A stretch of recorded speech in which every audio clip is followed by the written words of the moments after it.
शेख रशीद की लॉन्ग मार्च के तनाजुर में दर्ज मुकदमात के खिलाफ दरख्वास्त। इस्लामाबाद हाई कोर्ट ने शेख रशीद को गिरफ्तार करने से रोक दिया है। सेक्रेटरी दाखिला से शेख रशीद से मुकदमात की तफसीलात तलब कर ली गई हैं। क्या शेख रशीद अभी डी नोटिफाई तो नहीं पाए? अदालत की जानिब से कहा गया, मैं अभी भी कौमी असम्बली का मेंबर हूँ। शेख रशीद ऐसा कहते हैं। अली वजीर भी कैद है, वो भी नुमाइंदा है, उस पर आप मुस्कुरा रहे हैं। अदालत ने ये भी रिमार्क्स दिए, किसी अवामी नुमाइंदे को गैर ज़रूरी इस तरह नहीं रखना चाहिए।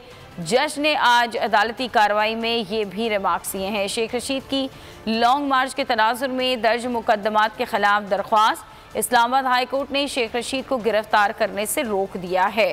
सेक्रेटरी दाखिला से शेख रशीद से मुकदमात की तफसीलात भी तलब की गई हैं। क्या शेख रशीद अभी डी नोटिफाई तो नहीं पाए? अदालत ने यह सवाल उठाया। मैं अभी भी कौमी असम्बली का मेंबर हूँ, शेख रशीद ने ऐसा कहा। अली वजीर भी कैद है, वो भी नुमाइंदा है, इस पर आप मुस्कुरा रहे हैं। सब्सक्राइब करें और बेल दबाएं ताकि कोई खबर रह न जाए।